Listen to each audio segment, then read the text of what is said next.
मंत्रों में मत उलझ जाना, समझे। और एक महाराज जी सवाल, हाँ बोलो।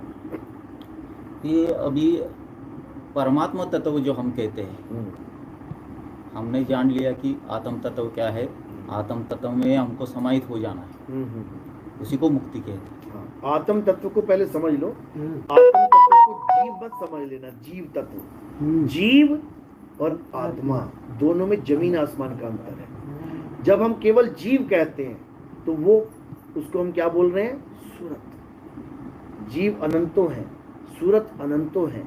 सूरत कहाँ फंसी है, संसार में। सूरत फंसी संसार में, तासे पर गई दूर। सूरत बांधे स्थिर करो, आठों पैर हुजूर। कहाँ स्थिर करोगे, अपने आत्म तत्व में। जब आत्म तत्व में स्थिर हो जाएगी तो ये समा जाएगी किसमें, आत्म तत्व में। अब जीव नहीं रहा वहां पे, अब क्या रह गया, आत्मा सो परमात्मा। अब जीव नाम का खेल खत्म हो गया। जो आप आत्मा और परमात्मा में भेद बताना चाहते हो, असल में वो भेद जीव और आत्मा में है।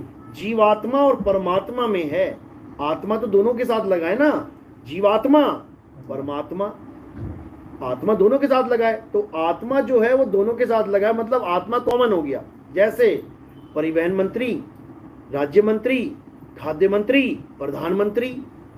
और जो मंत्री शब्द लगा है ये दोनों के साथ कॉमन है, दोनों मंत्री हैं, लेकिन उनकी अवस्था में क्या फर्क है।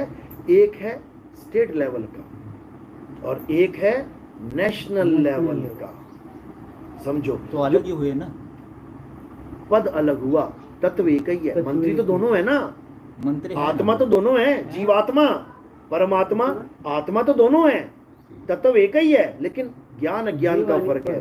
जीव अज्ञान दृष्टि में है और परम ज्ञान दृष्टि। जैसे आप सब शिष्य हैं, एक परम शिष्य है। अब शिष्य और परम शिष्य में क्या फर्क है, उसके 3 हाथ और 3 पैर हैं क्या, नहीं। तत्व रूप में वो एक ही है, ज्ञान रूप में वो बाकियों से श्रेष्ठ है। इसी प्रकार जीव नाम है अज्ञानी का। जीव कौन है, जो अपने आप को आदमी औरत मान रहा है, जो अपने आप को बैल बकरा मान रहा है, जो अपने आप को जन्मने वाला और मरने वाला मान रहा है, वो जीव है।